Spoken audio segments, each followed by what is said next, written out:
यह स्वागत योग्य है कि सुप्रीम कोर्ट उस याचिका की सुनवाई करने को तैयार है जिसमें यह मांग की गई है कि दोषियों को राजनीतिक पार्टी बनाने और किसी दल का पदाधिकारी बनने पर रोक लगाई जाए।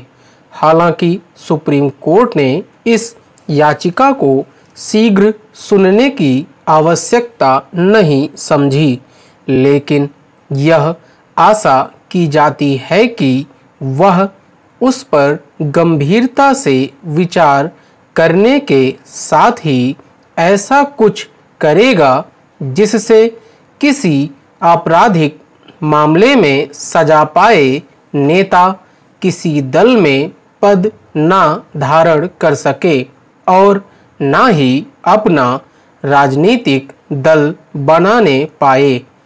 ऐसी कोई व्यवस्था बनाना इसलिए आवश्यक है क्योंकि कई ऐसे नेता हैं जो सजायाफ्ता होने के बाद भी अपने दल में कोई न कोई पद धारण किए रहते हैं अथवा उन्होंने अपने राजनीतिक दल का गठन कर लिया है।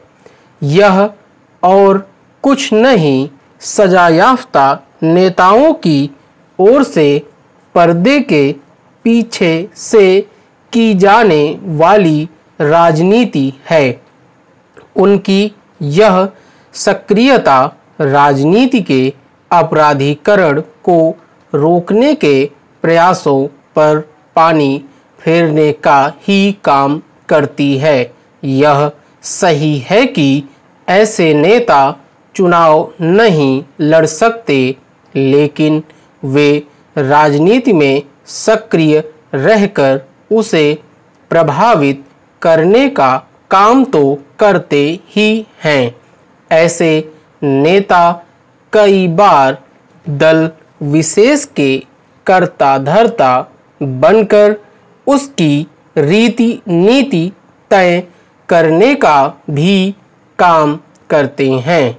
इसी तरह वे यह मिथ्या प्रचार करके लोगों की सहानुभूति अर्जित करने की भी कोशिश करते हैं कि उन्हें राजनीतिक बदले की भावना के तहत जानबूझकर झूठे मामले में फंसाया गया।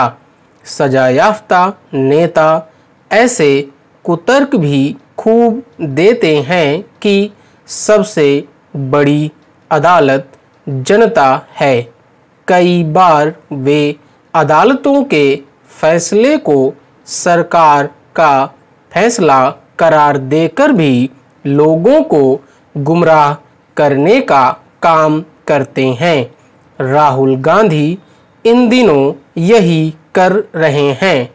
उन्हें आपराधिक मानहानि के मामले में सूरत की एक अदालत ने सजा सुनाई है और उसके चलते उन्होंने लोकसभा सदस्यता गंवा दी है, लेकिन वह और उनके साथी यही प्रचारित करने में लगे हुए हैं कि उन्हें सरकार ने सजा दी है क्योंकि वे उसके विरुद्ध बोल रहे थे।